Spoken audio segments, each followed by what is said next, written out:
순수 계열을 갖다 주장하고 고집하는 건 이유는 일단 대학을 인서울 시키자.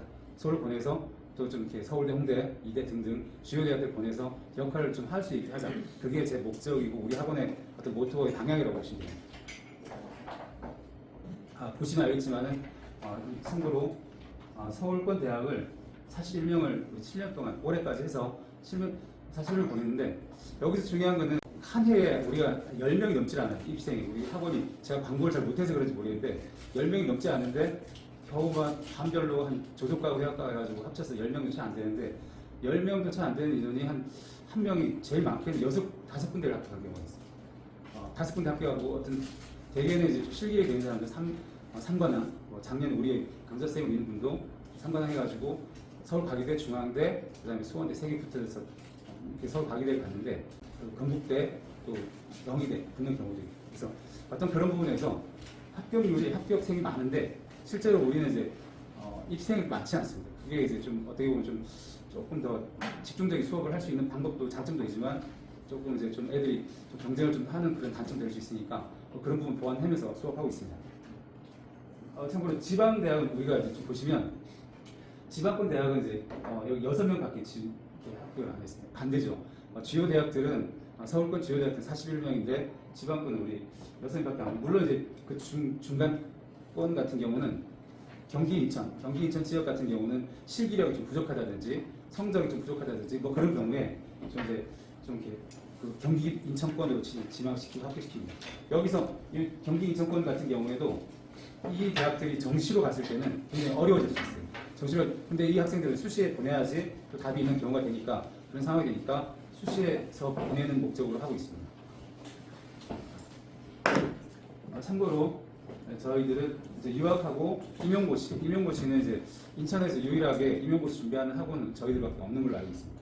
수시 때 갈 건지 정시 때 갈 건지 수시 때는 어떤 걸 주력해야 되는지 정시는 뭘 주력해야 되는지 또 나는 수시에 주력하는 게 유리할지 또 나는 정시에 주력하는 게 유리할지 그걸 또 판단하고 내가 원하는 대학은 수시에만 있는 경우가 있고 어떤 대학은 정시만 있는 경우도 있습니다. 그거를 좀 알고 준비하면 지금 2학년이지만 지금 실제로 9개월밖에 안 남았어요. 우리 다행스러운 우리 학생들이 다 합격을 해가지고 지금 교실은 좀 비어 있습니다. 비어 있는데 2학년들이 이제 본격적인 입생이 돼서 준비할 건데 불과 9개월밖에 안 남았기 때문에 지금 빨리 대학의 방향을 정하고 수시 방향과 정시 방향 정하고 해야 되고 1학년 같은 경우는 또 마찬가지로 1년 9개월밖에 안 남았기 때문에 미리 정해서 준비해야 돼요. 특히 홍대나 이제 이런 대학을 준비하고 싶다 그러면 내신 관리 잘해야 되겠지만 거기서 미술활동 보고서 작성할 수 있는 거리를 좀 만들어놔야 돼요.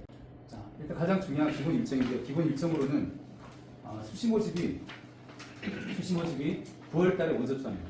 그 전에 있는 거는 8월 25일 정도에 난 수능 보겠습니다라는 어떤 요번에 입시를 보겠습니다. 수능을 보겠습니다. 신청은 8월 25일 정도 합니다. 하고 이제 9월 8일부터 3일간 수시 접수를 하는데 이때 이제 6개를 접수합니다. 그리고 이제 접수하고 전형 기간은 바로 시험 접수일이 끝난 다음 날부터 바로 들어갑니다. 그래서 9월 한 21일께부터 바로 대학 시험 바로 시작된다고 봅니다.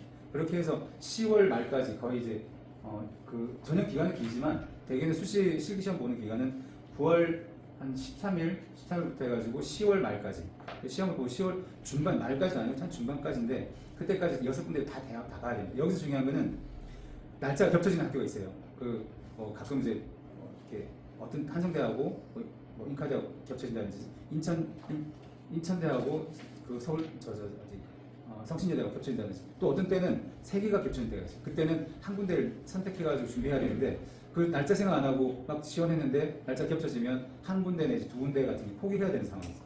근데 전략적으로 하는 경우는 이 대학과 이 대학을 미리 지원해놓고 경쟁률이 이 대학이 높아지면 이 대학 포기하고 이 대학이 높아지면 이 대학 포기하는 그런 전략적인 방법도 있긴 있습니다. 근데 이제 그렇게 하기에는 6개 기회 중에 한 군데를 포기하기에는 너무 아까운 상황이죠. 그렇게 해서 지원하고요.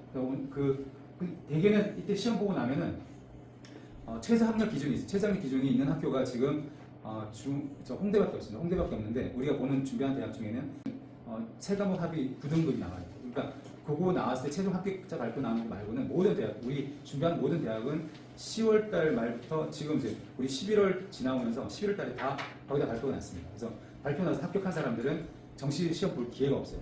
기회가 박탈되는 거죠. 그래서 그때부터는 이제 그래서 학원 안 나오는 거죠. 안 나오고 또 수능도 안 봐도 됩니다. 수능이 필요 없는 학생들은 홍대 같은 경우는 수능을 봐야 되겠죠. 최저 기준이 있어야 되니까. 그 수능 보고 정시 모집 이게 다 떨어진 정시 수시 때 다 떨어진 아이들이 정시 지원하는데 정시 지원할 때 12월 29일부터 30일까지 정시 지원합니다 하고 가국 나국 다국 3개 중에 한 군데를 지원합니다 하고 이제 여기 때도 마치 최종 합격자 발표는 2월 2일까지인데 그 안에 대학들이 발표를 미리 합니다 하니까 합격하면은 여기서 수시대로 그렇고 정시대로 그렇고 합격하면 예비 합격자 3번 이렇게 나오면 3명이 나가면 자기가 합격할 수 있습니다. 예비 합격으로. 근데 2명까지밖에 안 나갔다. 그러면 이제 최종적으로 떨어지는 거죠. 근데 어떤 학교는 3번도 안 되는 경우도 있고 어떤 학교는 뭐 길게는 지금 61번까지 되는 학교도 있습니다. 이게 수원대인데 그런 게 왜 생기냐면 수원대가 학부제로 통합돼가지고 모든 전공을 한꺼번에 뽑는데 60명 뽑아요. 그래서 돌고 돌아서 수원대 갈 실력 수준이면 서울권 대학도 합격하는 경우가 많기 때문에 서울에 있는 학교는 지금 우리 학원 같은 경우 한성대하고 수원대 붙으면 당연히 한성대를 가죠. 올해 한성대 갔는데 한성대를 가니까 수원대 한 명이 결혼이 생기죠. 그런 식으로 결혼 생긴 사람들이 뽑히는 거죠. 그래서 내가 불합격인데 거기서 좌절하지 말고 예비 합격이 있는지 아닌지 순위를 봐야 됩니다. 예비 합격 순위가 좀 이렇게 10번이고 12번이고 그러면 무조건 합격하는 순위다. 작년 데이터 보면은 또 그게 또 가능할 수가 있어요. 그래서 최종적으로 합격은 예비 합격자 발표까지 나올 때 예비 합격자는 한 4일 정도 나오는데 1차, 2차, 4차까지 나오는데 예치금을 넣습니다. 한 30만 원 넣는데 예치금 넣고 그러면 내가 이 합격 당했다는 뜻입니다. 그래서 근데 그거를 내가 또 다른 데도 합격해가지고 그걸 빼겠다고 신청해야 됩니다. 빼겠다 신청하면은 그걸 빠지면은 그 인원이 하나 결혼이 돼가지고 빠집니다. 근데 얘 합격하는데 또 예치금 넣고 또 다른 데 또 예치금 넣으면 중복돼가지고 둘 다 떨어지는 경우가 있어요. 근데 요즘은 전산 처리 잘 돼가지고 그러지 않겠지만은 그래도 빼고 다른 데 합격을 넣어야 돼요. 그래야지 그 결혼 처리된 학생들을 다른 예비 합격 순위를 뽑아주는 그런 상황이 되는 거죠. 그래서 예비 합격까지도 합격자의 순위까지 봐야 되니까 합격했다 떨어졌다 그걸로 끝나는 게 아니라 예비 합격 순위가 몇 등인가 거기까지 봐야지 그 기간까지 봐야지 합격이 당락이 확실히 결정나는 겁니다. 어떤 학생 엄마가 이제 정신이 없다 보니까 도시락 그 옆에 케이스 가방 있잖아요. 그거에다가 자기 핸드폰 집어넣은 거예요. 그거가 이제 울린 거죠 시험장에서. 그래서 이제 3년 또 그렇게 되면 3년 동안 어쨌든 법은 법이니까 3년 동안 수능을 못 보게 돼 있어요. 그래서 그 학생이 나와서 끝나고 나서 뭐 신문에 나오고 그래가지고 어떻게 생각하냐 그랬더니 자기는 괜찮다. 엄마가 또 마음 아파하는 게 공부를 또 잘했던 친구더라고. 어머니들께서 도시락 쌀 때 특히 주의해야 돼요. 그러니까 이런 일이 또 없으려는 법은 없으니까. 그리고 그 시계도 요즘 뭐 스마트 시계 있잖아요. 그것도 절대 가져가면 안 되고 또 혹시나 자기 또 가방에 들어가 있으나 그러면 안 돼요. 그런 부분들. 그리고 국어, 영어, 절대평가고 한국사 필수, 복수 시험은 가능한 것은 군이 다르면 대학이라 복수 가능. 군이 다르면 가군, 나군, 다군이 있습니다. 어떤 학교는 경희대 같은 경우는 이런 데 가군에 또 이전에 뽑고 나군 이전, 다군 이전 뽑는 경우도 있어요. 일부러 굉장히 이제 좀 정부 정책하고 좀 약간 반대되는 그 방향이긴 한데 아이들한테 기회를 세 군데 주려고 가나다고 만들었는데 우리 대학에 오고 싶은 사람들은 가군도 지원해라, 다군도 지원해라 이렇게 하는 경우도 있습니다. 그리고 복수 지원 가능한 그런 경우에 전형명이 다르면 복수 지원 가능합니다. 그래서 수시 모집일 경우에 뭐 홍대를 간다 그랬을 때 교과 전형도 지원하고 또 이제 학종 전형 지원하고 또 수능 내신 전형 지원하고 막 이렇게 뭐 여러 가지 또 실기 전형 지원하고 막 이렇게 실기고사 전형도 지원하고 이렇게 하면 총 많게 5가지 지원할 수 있어요. 6개의 기회가 있는데 5개를 한 학교에 지원할 수가 있어요. 뭐 그런 경우도 있는데 그게 다 맞는 경우는 별로 없기 때문에 하여튼 그렇게 지원할 수 있다. 그리고 복수 지원 금지는 정시에서 같은 분의 복수 지원 불가하다. 가군에 서울시립대랑 또 동국대랑 같이 있는데 지원하면 안 됩니다. 서울시는 가군 지원하고 나군에 이제 그 중앙대 지원하고 이렇게 할 수 있는데 같은 군에 지원하면 안 됩니다. 이중 등록 금지. 아까 말씀드렸지만은 대학에 이 대학 붙었는데 이 대학 또 다 두 군데 붙은 2개 다 돈을 넣으면 안 된다는 거죠. 하나 여기 했다가 예비 합격으로 돼가지고 됐을 경우 돈을 빼고 다른 데 넣어야 된다. 반영물 금지되고 일반 전형은 일반 수학생이 보는 보편적인 기준입니다. 특별 일반 전형은 그냥 우리가 그 발표된 대로 시험 보는 방식이고요.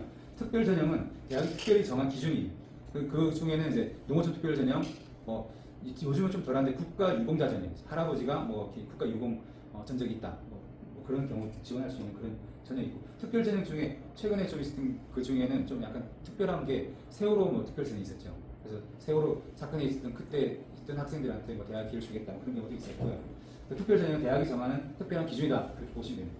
정원 내 전형은 허가된 입학 정원 내 30명 모집을 30명 안에 뽑는 거고요. 정원 외 전형은 거기다가 2명은 좀 이렇게 농어촌으로 또 따로 뽑자.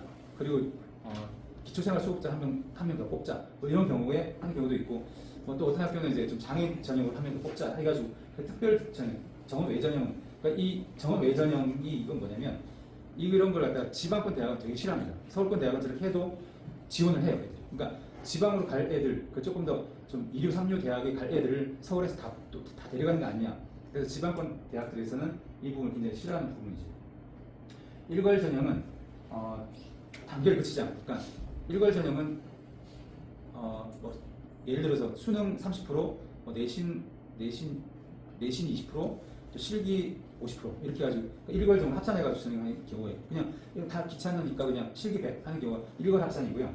단계별 전형은 학생부에서 100% 끊고 아까 수명예대 얘기했지만 100% 학생부로 끊고 나머지 실기 100% 끊고 단계를 줘가지고 1단계 합격자를 먼저 발표합니다. 그 다음에 2단계에서 최종적으로 실기 본 후에 최종 합격자 발표하는 거죠. 이 경우는 앞으로 이제 지금 현재 중3 같은 게 중요한 게 좀 이따 말씀드리겠지만 사회 공통과목, 과학 공통과목 1학년 때 과목을 입시 때 다 보는 거예요. 지금은 사회 과목만 보고 사회 사탐 2개 보고 이과 같은 경우 사탐 2개 보고 이렇게 정해서 시험 보는데 이제 지금 현재 중3 같은 경우 지금 내년 고1 수준부터는 그 학생들부터는 사회하고 사회 과목 공통사회하고 그 과학 분야하고 다 보는 거죠. 옛날에 부모님들 시절처럼 과학도 보고 사회도 보고 했던 그 시절로 다시 돌아가는 거죠. 그리고 교과는 중간고사, 기말고사, 지필고사 성적을 말하는 되게 교과 전형 여기서 우리 학생 중에 교과 전형 볼 학생들이 한 명 있으려나? 2명 있으려나 모르겠는데 되게 귀한 학생들이에요.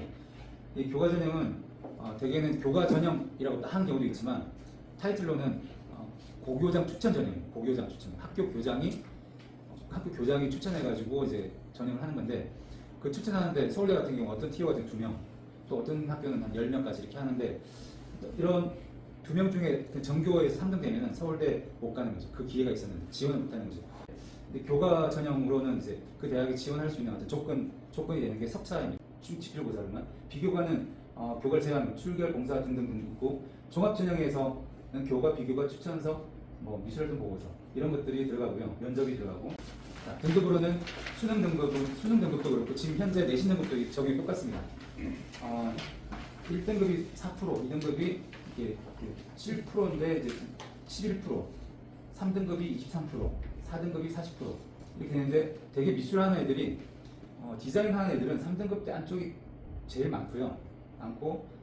회화하는 친구들이 이제 3은 되게 높은 거고 3, 4, 5 친구들이 회화는 많고요. 조속과 애들이 4, 5, 6 이렇게 많습니다. 그리고 7등급, 8등급 이후에서는 정말 실기 100으로 가야 됩니다.